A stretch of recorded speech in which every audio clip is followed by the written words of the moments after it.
Her alarm goes off and she gets up to watch the morning news. Doesn't work no more but tells a lot of stories about her youth. Drinks more lately, ain't got pills in many different colors too.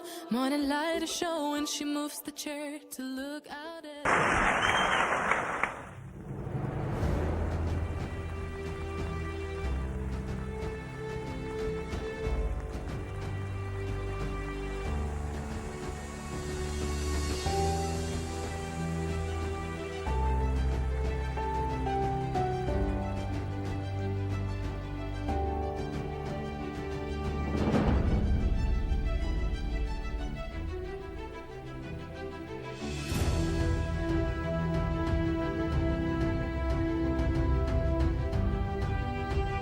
Former President Ramos-Sembrano,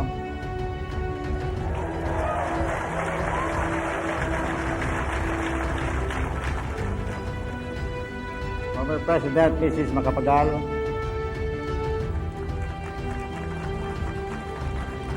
former President Mrs. Salvador Laurel,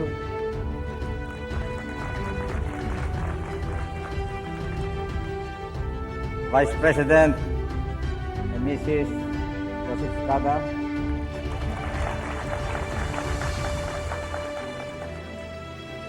Chief Justice Mrs. Narvasa,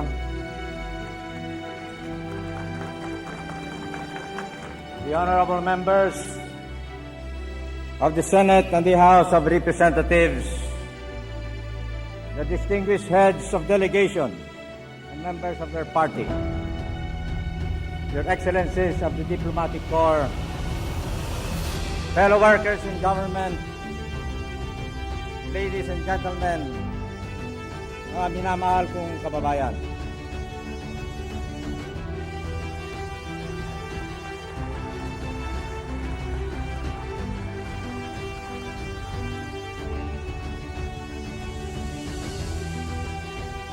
Sa loob ng nakalipas na 94 na taon, 11 pinunong Filipino ang tumindi at naging bahagi ng ganitong seremonya ng ating demokrasya na nagpapahiwatig sa ating mahal na republika ng makabuluhang pagpatuloy at isang panibagong simula. Ang kabanalan ng okasyong ito at ang panunumpa ng Pangulo ng Bansa ay isang paglingon sa nakaraan at pagharap sa kinabukasan. Ang kagitingan at katapatan ni dating Pangulong Ramos-Jones Aquino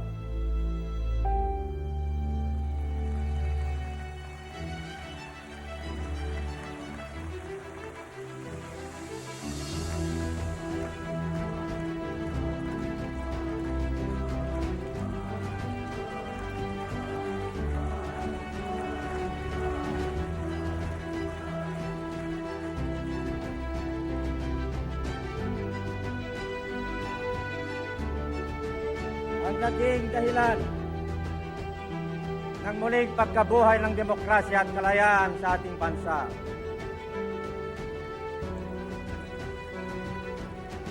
At ito'y matagumpay na pinagtanggol laban sa mga rebelde ng ating lipunan. Dahil kay dating Pangulong Aquino, ang demokrasya ay naging matatag na sandigan laban sa mga mapangapi.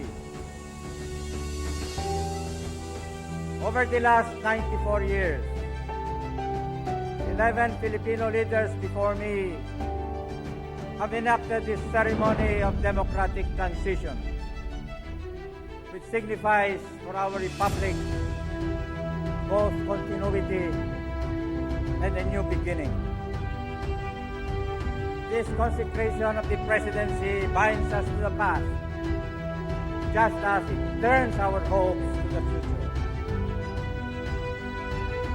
My courageous predecessor, former President Ramos-Jones Aquino, is restored our civil liberties, and then defended them tenaciously against repeated assaults from putschists and insurgents. She has made our democracy a fortress against tyrants. Now, we must use it to enable our people to take control of their lives, livelihood, and their future. To this work of empowering the people, not only in their political rights, but also in their economic opportunities, I dedicate my presidency.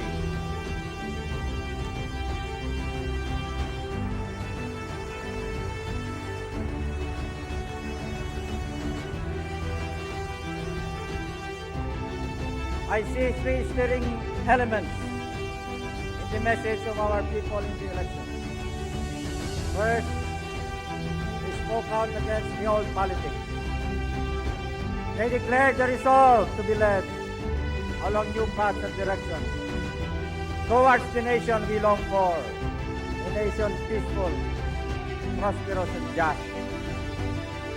Second, they reaffirmed their adherence to the secular ideal of church and state separate and collaborating, coexistent, but each supreme in its own domain.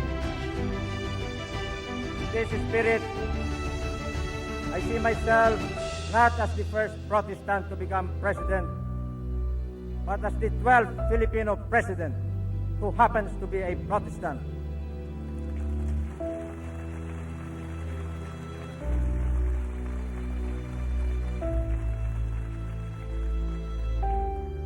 But as the 12th Filipino president who happens to be a Protestant and who must be president of Muslims, Christians, and people of all faiths who constitute our national community.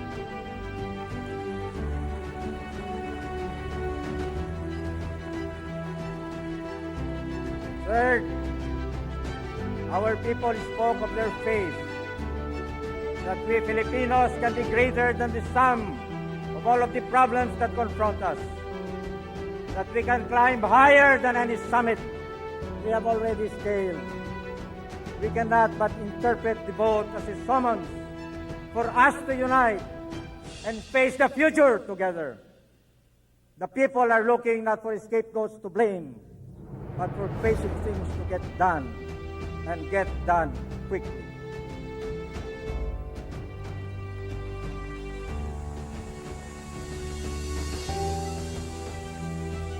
Let us begin by telling ourselves the truth.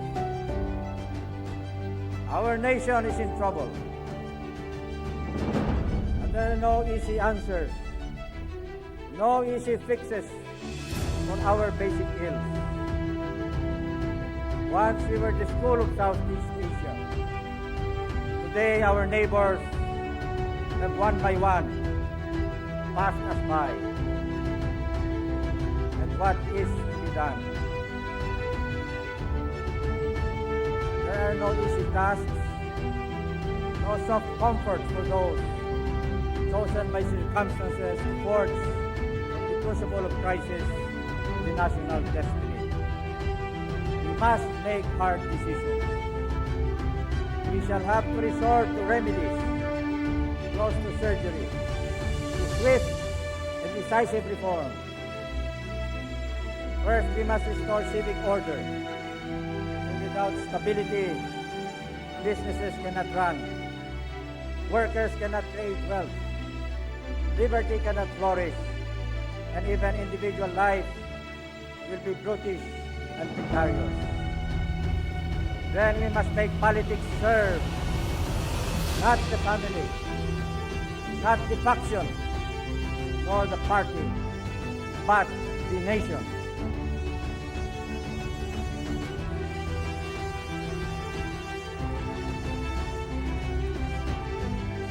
And we must restructure the entire regime of regulation and control that rewards people who do not produce at the expense of those who do.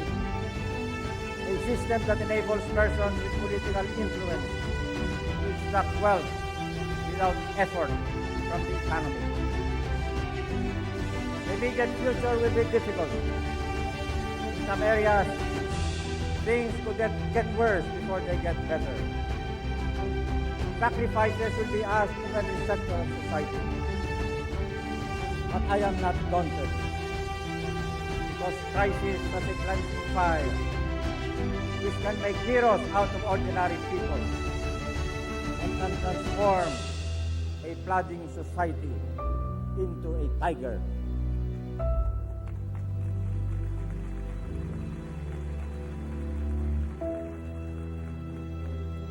Foremost among our concerns must be to heal the wounds of the election campaign and restore civility to political competition. For our people are weary of the intrigues and petty rivalries that have kept us down. I will continue to reach out to the groups and factions making up the political community. As early as possible, I will consult with the leaders of the Senate and the House of Representatives to work out the priorities of the legislative agenda. I will call on our mutinous soldiers and radical insurgents to give up their armed struggle. I will work with Congress in fashioning an amnesty policy that will enable errant reformists to enter civil society.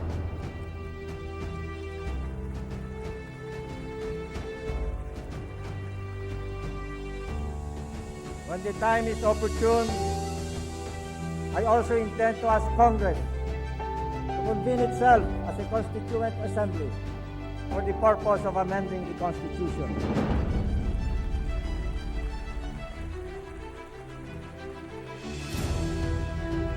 Let us strive to make our political system fairer to all and more representative of the vastness and variety of our country. Let us all lay to rest our enmities and our conflicts, and these ones join together in the reform and renewal of our society. There are enough problems to engage us all, and if we surmount them, there will be enough glory to share. Next in our priorities is to nurse the economy back to health and propel it to grow. We must get the entire economy to generate productive employment, keeping in mind that for each citizen, a job means not merely material income, but social usefulness and self-respect. Here too, we must begin with the basics. The social services that government must provide but has not. The foundations of economic health, it should have been put up long time ago, but have not. We cannot dream of development while our homes and factories are in darkness. Nor can we exhort enterprise to effort as long as government stands as a brake and not as a spur to progress. Both farm and factory must be empowered to produce more and better. Deregulation and privatization shall set free our industry from the apron strings of the state. Dismantling protectionist barriers and providing correct incentives and support shall make our industry more efficient and world competitive. And our exports the spearhead for economic revival and growth. The last Congress has given us the law opening the economy to foreign investments. Our job is now to make that law come to life.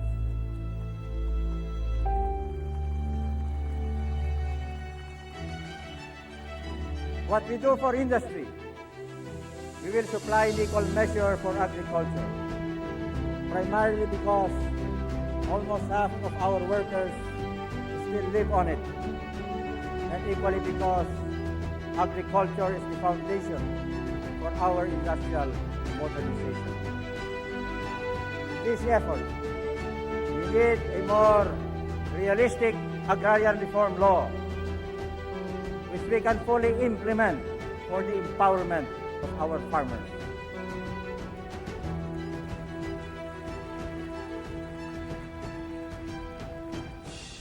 Keeping productivity and effective land use uppermost in our minds, let us set clear targets and let us do what is practicable. Let us be firm about the paramount object of our labor.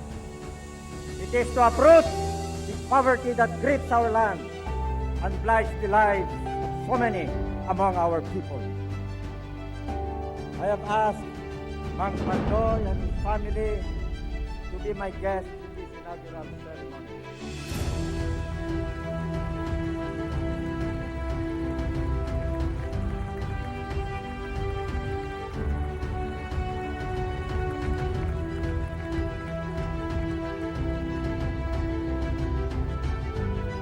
I have asked Mang Pandoy and his family to be my guests in this inaugural ceremony.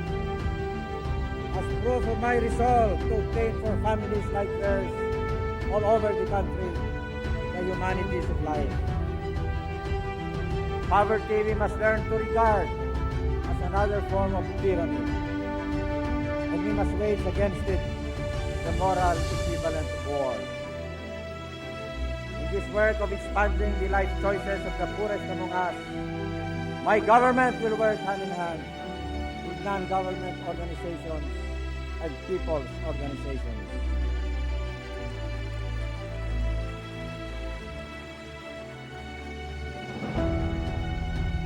Throughout the campaign, I heard it said over and over that our national decline derives not from any flaw in the national character or any failing of the individual Filipino, but from government's historic failure to lead.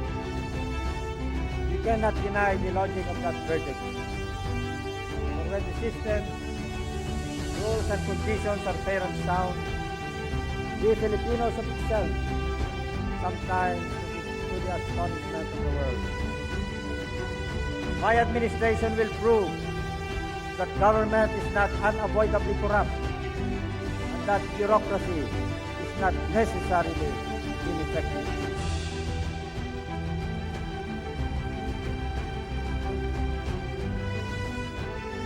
Graft and corruption we will confront more with action and results than with words.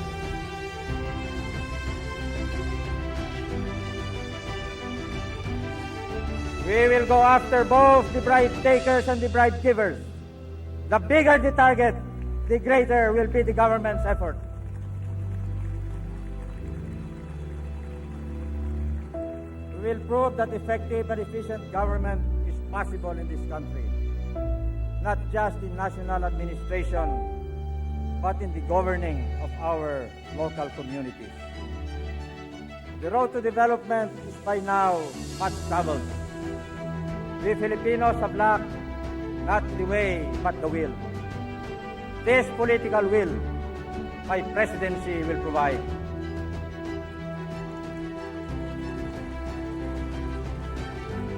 In foreign relations, we shall strive to strengthen ties with old friends and trading partners.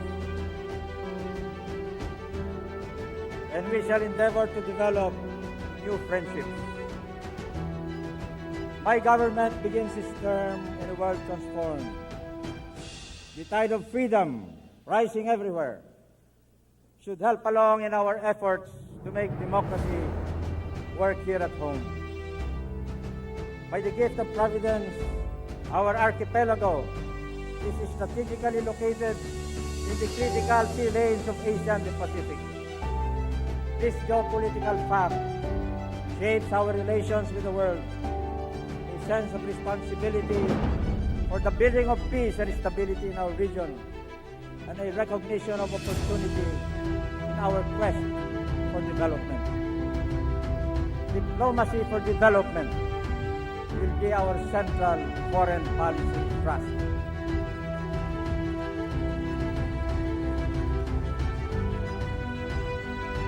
while residual political military dangers may linger in the region. Securing continued access to markets and technology must become Southeast Asia's primary concern. This we will pursue in concert with our regional partners and neighbors. Can we accomplish all we need to do within 6 years? Yes, we can. We can lay the ground for self-sustaining growth and more. But we can win the future only if we are united in purpose and will. The Filipino state has historically required extraordinarily little of its citizens. As individuals, we Filipinos acknowledge the obligations to the national community. Yet, if we are to develop, citizenship must begin to count more than ties of blood and peace. Only with civic commitment does development become possible in a democratic society. Certainly, there can be no more tolerance of tax evasion, smuggling, and organized crime, no matter how highly placed those who commit it.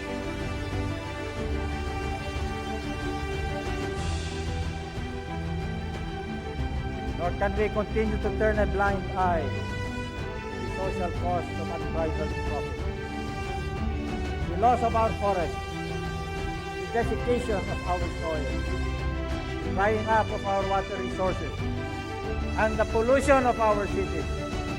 These are the public consequences of private irresponsibility.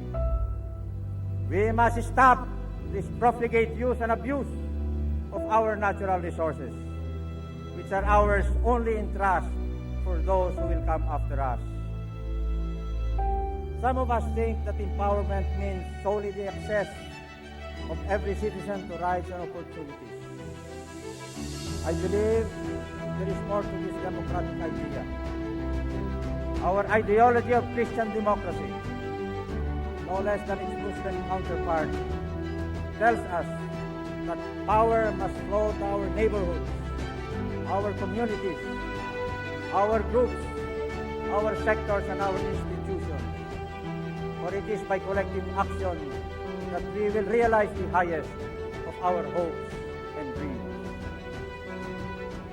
During my term, we will be celebrating the centennial of our national revolution. Those shining years between 1896 and 1898, when we were the beacon of freedom for the whole of colonial Asia.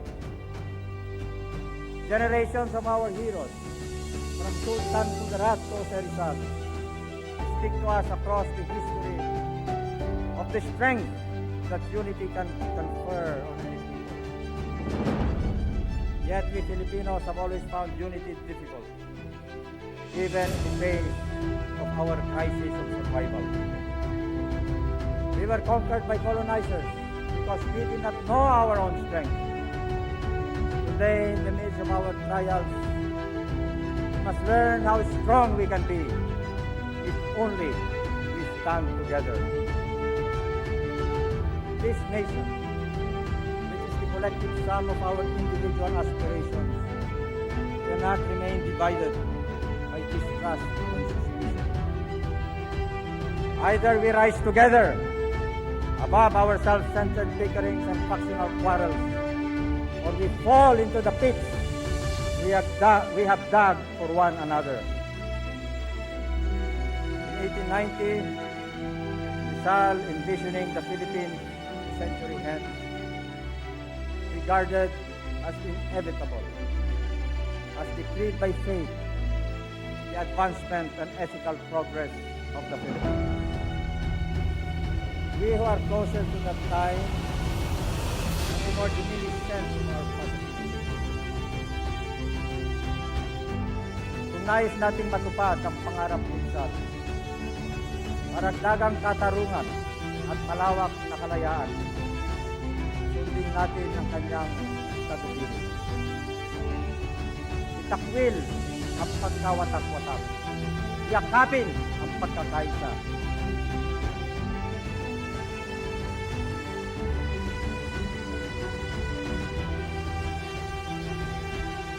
Yakapin ang pagkakaisa at minsan pa'y buhayin natin ang diwa ng ating bansa.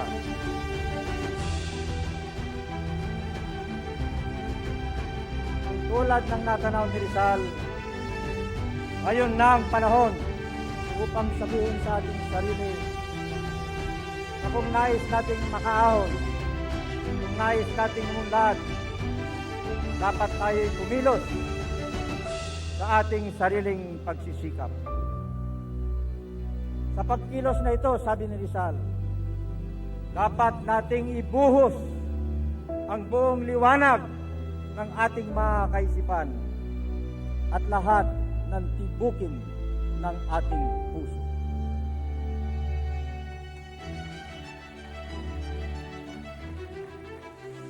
Sa aking pagsisilbi sa bayan, ang aking pinakamatagal na serbisyo ay bilang kawal Filipino. Kaya marahil ay kulang ako sa taginting ng isang orador kung ihahambing sa mga nauna sa akin sa panguluhan ng ating bansa. Subalit, ako'y nakikisa sa kanilang pananaw at pangarap. Ang bansang ito'y magtatagumpay.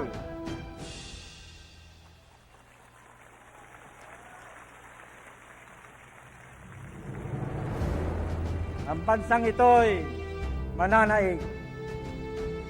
Ang bansang ito ay uunlad muli kung tayo ay magkakaisa.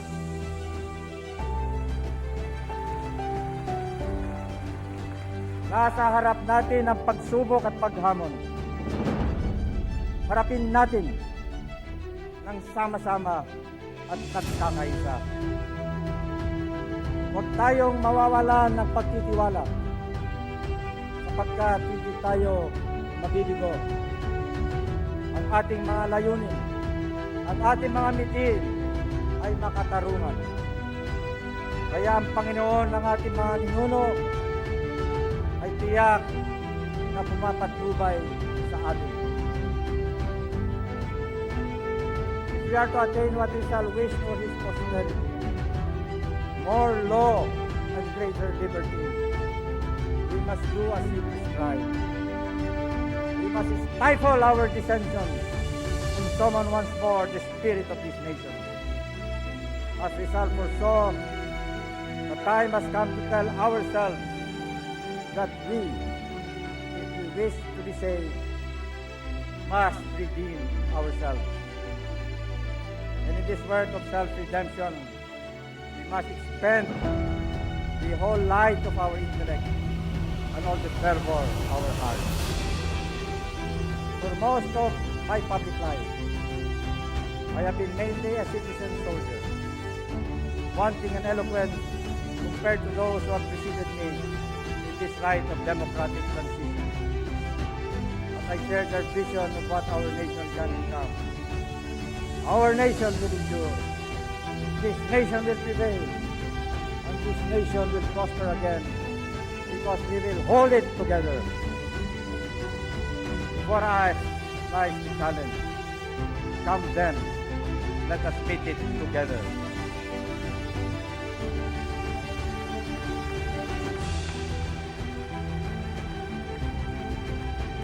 With so much for us to do, let us not falter. With so little time left in our hands, we cannot afford to fail. And with God's blessing for all just causes, let us make common cause to win the future. Mabuhay ang sambayanang Pilipino! Mabuhay ang Republika ng Pilipinas!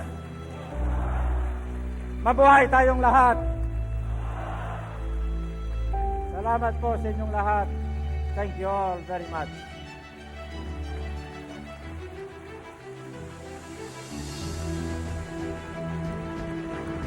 All right, well, after that inaugural speech, President Ramos will now escort now citizen Cory down the inaugural stage and stay with her for the departure honors for the immediate past president.